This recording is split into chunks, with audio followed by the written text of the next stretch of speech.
প্রশ্ন ফাঁস করতে হলে আপনার 6 সেট ফাঁস করতে হবে। 6 সেট মানে হলো 6 দুগুণে 1200 প্রশ্ন। এই 1200 প্রশ্ন ফাঁস না করলে কোনো একটা সেট তো আসবে লটারিতে।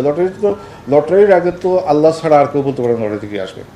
জানতে চাই ভাইরাল একটি টপিক, আপনি জানেন যে আপনাদের একজন ড্রাইভার আবেদ আলী, তিনি বলেছেন যে তিনি প্রশ্নপত্র ফাঁস করে যে অর্থ উপার্জন করেছেন তা দিয়ে তিনি আল্লাহ রাস্তায় তিনি ব্যয় করেছেন। এখন কত টাকা উপার্জন করেছে কি সেটা সেই প্রশ্ন আমরা না যাই, এরকম সুযোগ আছে কিনা একটা ড্রাইভার সেই এই পুরো প্রশ্ন ফাঁস প্রক্রিয়ার সঙ্গে যুক্ত? আপনার সময় হয়তো সে তার দায়িত্ব পালন করে নাই, আপনি এই বিষয়টা নিয়ে বিব্রত কিনা?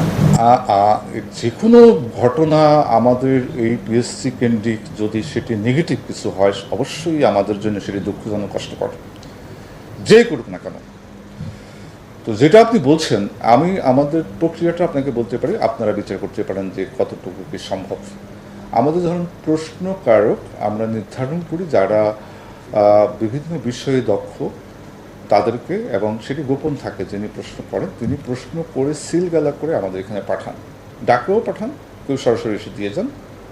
এটা আমাদের এখানে সংশ্লিষ্ট যারা আছেন তাদের কাছে ট্রাঙ্কে সিলগালা করা অবস্থায় থাকে। যখন সব একসাথে হয়, ধরেন 10 জনের কাছে আমরা প্রশ্ন পাওয়ার কথা, 10 জন যখন একসাথে হয় তখন আমরা একটা ডেট করি যে ওই দিন মডারেশন হবে। তখন যারা মডারেশন করবে আরেকটু অভিজ্ঞ বা আরেকটু সিনিয়র, তাদেরকে আমরা আহ্বান করি যে অত তারিখে মডারেশন হবে। তখন তারা এরকম একটা রুমে, যেখানে আমাদের অনেক রুম আছে, সেখানে এসে বসেন, সিলগালা অবস্থায় তারা সেটা পান। প্রশ্ন করার প্রশ্ন সেটা ওনারা খুলে ওনারা ওনাদের মতো করে মডারেশন করে আবার সিলগালা করে জমা দেন। জমা দেওয়ার পরে এটা আমাদের প্রেসে যায় সরাসরি।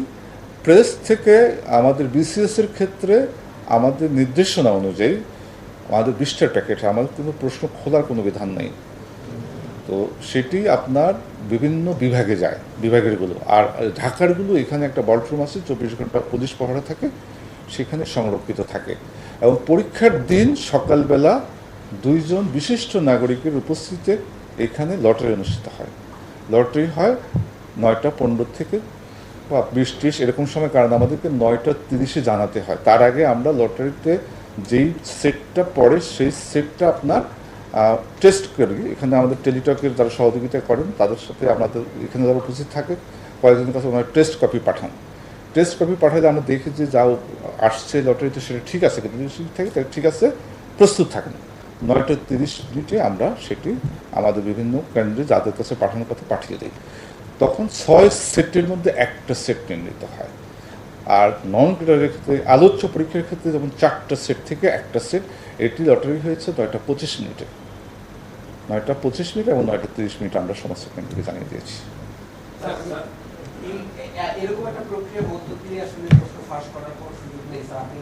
আমি এটা বলতে চাই না, এটা 100% নিশ্চিত আপনাকে কেউ করতে পারবে না, কারণ এটা এককভাবে কেউ মেনটেন করেন না, এটা অনেক মানুষের সমন্বয়ে করে। তবে ভীষণ কঠিন, এবং প্রশ্ন ফাঁস করতে হলে আপনার 6 সেট ফাঁস করতে হবে। 6 সেট মানে হলো 6 দুগুণে 1200 প্রশ্ন। এই 1200 প্রশ্ন ফাঁস না করলে কোনো একটা সেট তো আসবে লটারিতে। লটারির আগে তো আল্লাহ ছাড়া আর কেউ বলতে পারে লটারি থেকে আসবে।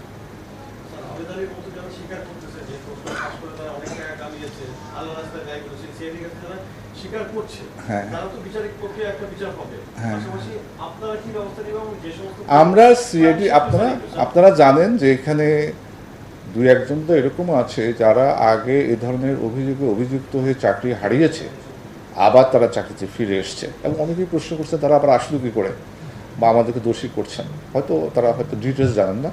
তারা আবার কোর্টে গেছে, কোর্টের থেকে আবার ছাড়া পেয়ে আসছে। আসার পরে তো কমিশনের তো কোর্টের আদেশে রেজিস্ট্রেট হয়েছে। আচ্ছা, এরকম আছে 2-1 জন। আর কেউ আছে না এরকম নয়, এইবারে প্রথম তাদেরকে করেছে। আমরা প্রস্তুত, যে মুহূর্তে সরকারি বিধান আছে আমরা সম্পূর্ণ প্রস্তুত, যে এই মুহূর্তে কাউকে, কোনো সরকারি কর্মচারীকে অ্যারেস্ট করা হবে, গ্রেপ্তার করা হবে, সেই মুহূর্তে তাকে সাসপেন্ড করা হবে, সেটা আমরা প্রস্তুত।